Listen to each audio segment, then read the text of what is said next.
Howdy, and welcome to Bridging Southern History, the show where we bridge Southern history. In the early 1800s, revivalists had promoted intense and personal relationships with God. After seeing corruption and impunity within our society, advocates for religious denominations resurrected spiritual intensity. This big movement was called the Second Great Awakening. Led by the Baptist Methodists, they established Reformation movements and generated new ideologies. Tonight, we have a variety of guests who are very prominent figures of the movement. And today, we have a special segment on the attempts at utopian societies in the U.S. of A. Please welcome our first guest, Miss Ann Lee. Hello, Hank and Waylon. It's nice to be here tonight. You know, I've always wanted to be on a talk show like this. And please, call me Mama Ann. That's what everyone calls me. So Mama Ann, tell us about yourself. Well, lads, I lived in Manchester, England, and founded the Utopian Society of the Shakers as an outgrowth of the Quaker religion. I immigrated to New York in the 1770s after experiencing a profound religious awakening. And don't you folks believe that God has two genders? Yes, that's exactly right, Hank. I teach that God is both male and female. Jesus embodies the male side, while I embody the female side. And how did the name Shakers come about? The name Shakers was chosen because of the shaking and dancing that characterizes our worship.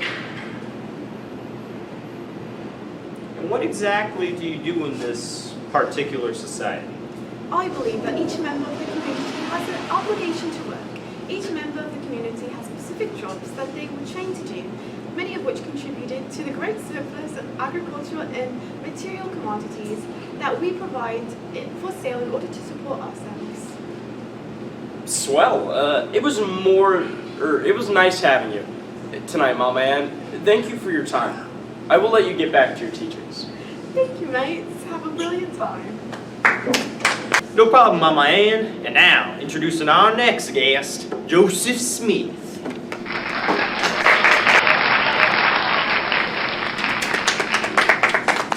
Thank you. Glad to be here, Hank. Why don't you tell us about how your community came to be, Mr. Smith?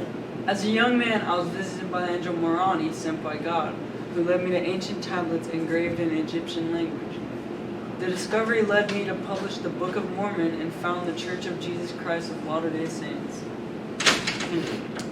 And after that, you and the boys moseyed on down to Nauvoo? Yes, exactly. I then began to call myself the prophet, and I desired more power in sex. Okay. Anyway, you and your followers, the Mormons, were subject to harsh persecution, correct? Yeah, we had to move around a lot. After a while, people started to dislike me due to my strict style of ruling. I'm surprised I haven't been put in jail yet. Hold on a moment. Breaking news! The Mormon leader, Joseph Smith, is under arrest for treason. Give it up for Joseph Smith, everybody.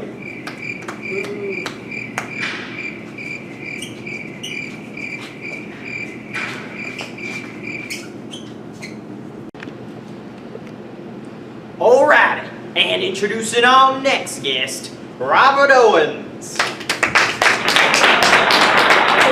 Great to be here tonight. It's good to have you. So, Robert, why don't you tell the folks at home a little bit about yourself? Well, I am the founder of the Utopian Society called New Harmony, which focuses on the belief that everyone should be equal. Isn't it true that this Utopian Society, New Harmony, dissolved in less than 3 years due to financial issues? That's right. Unfortunately, we lacked religion and we had financial issues. Therefore, there was no commitment in our community.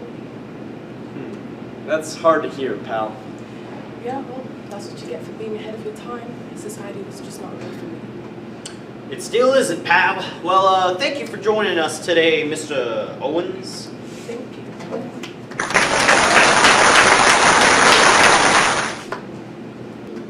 Well, folks, put your hands together for the final guest of the show, John Humphrey Noyes.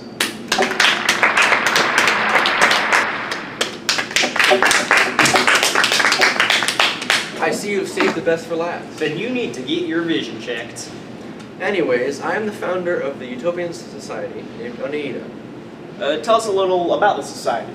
The Oneida community was established in 1848 with 200 members by 1851. We has created the doctrine of complex marriage, which makes everyone in the society marry everyone else of the opposite gender. And we're also famous for our silverware. Very fine silverware, might I add. Okay. Weren't you charged with adultery for your theology of free love? I regret to admit that yes, that is true, but I'm free of all sin, unlike what my previous Yale professors will say.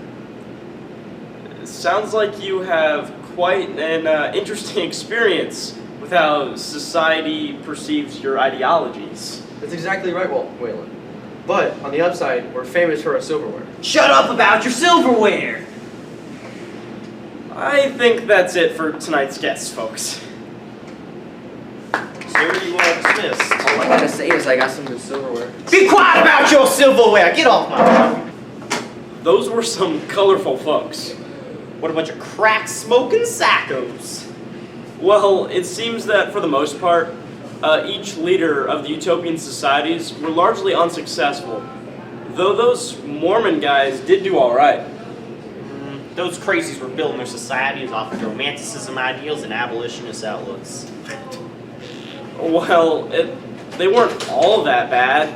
That John fellow made for one hell of a talk show guest. Yeah, I guess they ain't that bad. Remember to go down to Oneida for some fine silverware. Son of a bitch! On my big green tractor, we can go slow or make it go faster, down through the woods and out to the pasture. Long as I'm with you, it really don't matter. Climb up in my lap and drive if you want to. Girl, you know you got me to hold on to. We can go to town, but baby, if you'd rather, I'll take you for a ride on my big green tractor.